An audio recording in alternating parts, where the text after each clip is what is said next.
नमस्कार दोस्तों, स्वागत है आप सभी का हमारे न्यूज 20 टीवी पर। दोस्तों, मैं आज आपके लिए लाया हूं देश और दुनिया की 20 बड़ी खबरें। तो आपको एक एक करके सभी खबरें विस्तार से बताई जाएगी, तो वीडियो को अंत तक देखें। तो चलिए शुरुआत करते हैं आज की पहली खबर के साथ। दोस्तों, आज की पहली खबर अफगानिस्तान से जुड़ी है। दोस्तों, भारत के लिए है खतरे की घंटी। पाक की नापाक हरकत से आखिर क्यों अफगान गए आईएसआई प्रमुख? आपको बताते चलो कि पाकिस्तान की खुफिया एजेंसी के प्रमुख लेफ्टिनेंट जनरल फैज हमीद काबुल में है। उनके नेतृत्व में एक पाकिस्तानी प्रतिनिधि मंडल वे अफगानिस्तान में है।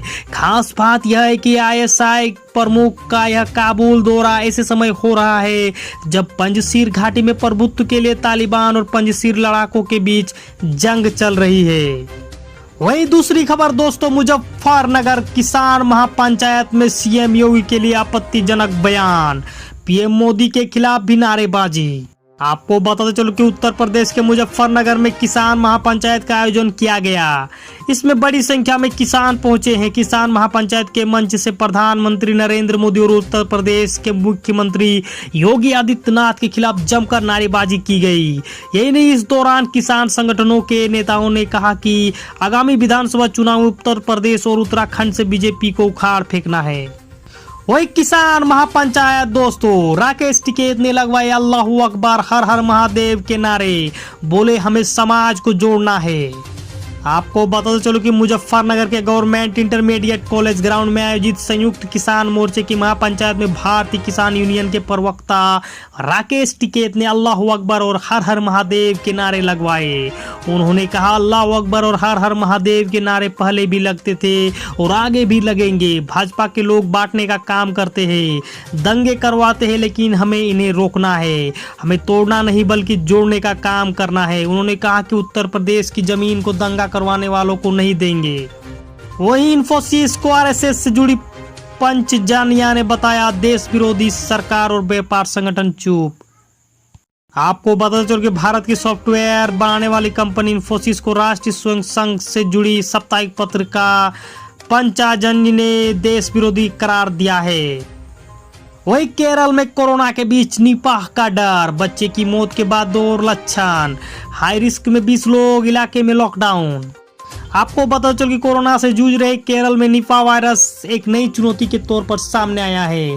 यहाँ पर में 2 लोगों में निपा वायरस के लक्षण पाए गए हैं। यह 2 लोग उन 20 लोगों में शामिल है जो निपा से मृत लड़के क्लोज कॉन्टेक्ट्स में शामिल है। केरल के स्वास्थ्य मंत्री वीना जॉर्ज ने रविवार को इस बारे में जानकारी दी। उन्होंने कहा कि लड़की मौत निपा से हुई है।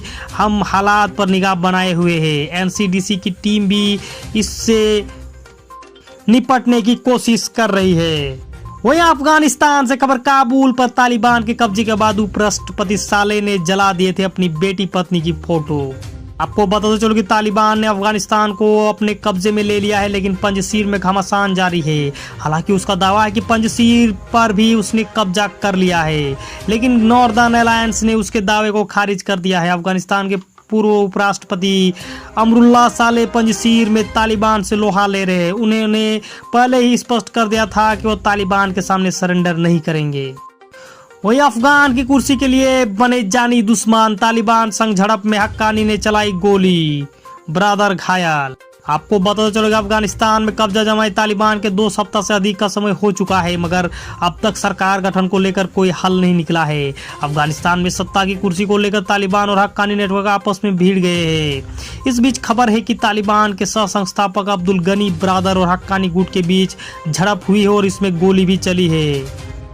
वही दोस्तों, भवानीपुर उपचुनाव पर विवाद, शुभेंदु अधिकारी ने इलेक्शन कमीशन से पूछा 31 सीटों पर क्यों नहीं लिया फैसला।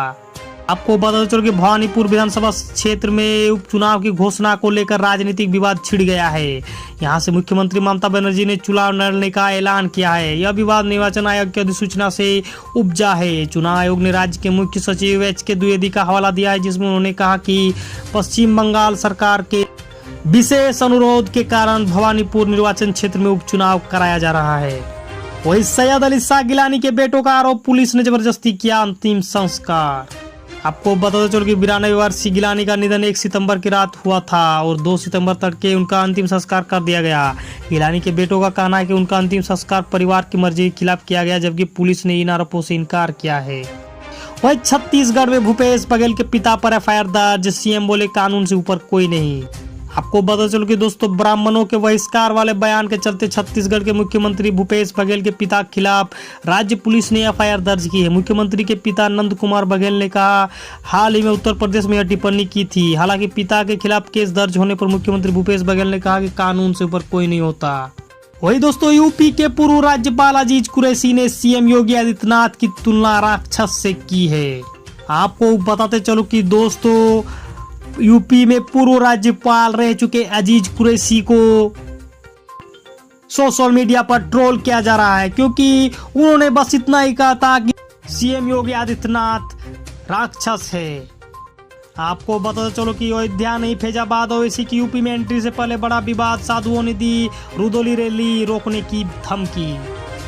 असदुद्दीन ओवैसी के यूपी दौरे से पहले साधु संतों का विरोध झेलना पड़ रहा है। संत समाज 7 सितंबर को एआईएम अध्यक्ष असदुद्दीन ओवैसी की अयोध्या यात्रा के खिलाफ है, क्योंकि उनकी पार्टी के पोस्टर में अयोध्या के बजाय फैजाबाद का इस्तेमाल किया गया है। साधु संतों ने अयोध्या के पास रुदौली में होने वाली उनकी रैली को रोकने की धमकी दी है।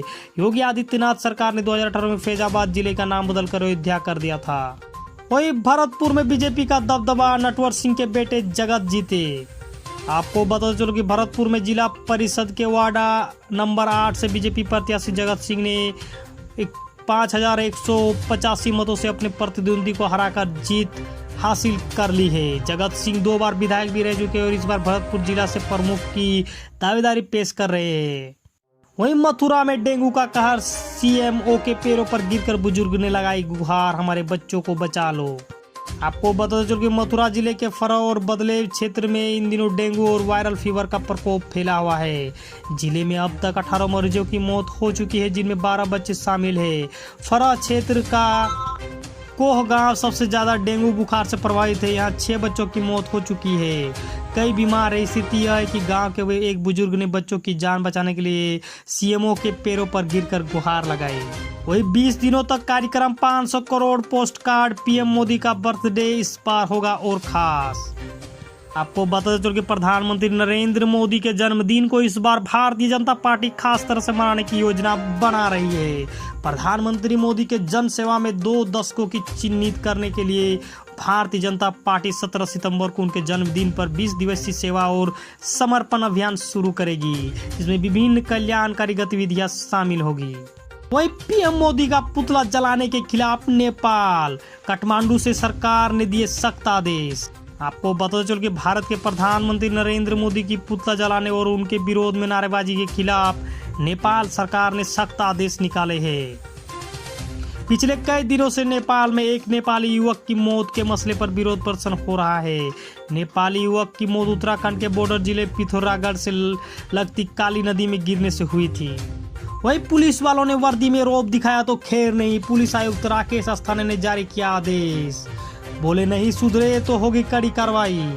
आपको बता चलो कि सड़क पर वर्दी का रौब दिखाना पुलिस कर्मियों को महंगा पड़ेगा। नए पुलिस आयुक्त राकेश अस्थाना ने सड़क पर ध्वज दिखाने वाले और यातायात नियमों का उल्लंघन करने वाले पुलिस कर्मियों को पत्र जारी करते हुए सुधरने का कहा है।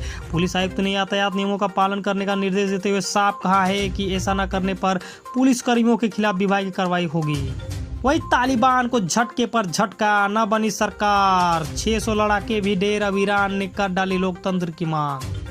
आपको बताते चलो कि अफगानिस्तान के पंजशीर पर कब्जा करना तालिबान के लिए लगातार मुश्किल होते जा रहा है। पंजशीर के विद्रोही बलों का दावा है कि वो अब तक करीब 600 तालिबान लड़ाकों को मौत के घाट उतार चुके हैं। स्पुतनिक न्यूज के अनुसार विरोधी बलों के प्रवक्ता फहीम दस्ती ने ट्वीट कर कहा, पंजशीर के अलग अलग जिलों में सुबह से लगभग 600 तालिबानी आतंकवादियों का सफाया कर दिया गया है। वहीं दोस्तों सऊदी अरब पर मिसाइल हमला, तेल के भंडार वाले इलाकों पर 3 मिसाइलें दागी गई। सऊदी ने इन्हें बीच हवा में ही नष्ट किया। आपको बता चलो कि सऊदी अरब पर शनिवार को 3 मिसाइलें से हमला किया गया। इन्हें तेल के भंडारों वाले सऊदी के पूर्व इलाकों की तरफ दागा गया था। तीनों मिसाइलों को सऊदी अरब ने हवा में ही नष्ट कर दिया है, लेकिन दम्मम शहर में छर्रों के बिखरने से 2 सऊदी बच्चे घायल हो गए और 14 घरों को हल्का नुकसान हुआ है। वही दोस्तों तारीख तालिबान के फिदाइन हमले से दहला पाकिस्तान, क्वेटा धमाके में 3 की मौत और 20 घायल। आपको बताते चलो कि तारीख तालिबान पाकिस्तान ने फिदाइन हमला कर एक बार फिर से पाकिस्तान को बड़ी चोट दी है। तारीख तालिबान के आत्मघाती हमले से पाकिस्तान का क्वेटा आज सुबह दहल उठा। पाकिस्तान के क्वेटा में हुए आत्मघाती हमले में 3 लोगों की मौत हो गई और 20 लोग घायल हो गए। तो दोस्तों आज के लिए बस इतना ही। दोस्तों अगर हमारी वीडियो आपको पसंद आए तो वीडियो को लाइक करें, शेयर करें और सब्सक्राइब करें। और इस तरह का डेली न्यूज अपडेट पाने के लिए बेल आइकन को दबाना ना भूलें। नमस्कार, आदाब, सत श्री अकाल, जय हिंद, जय भारत।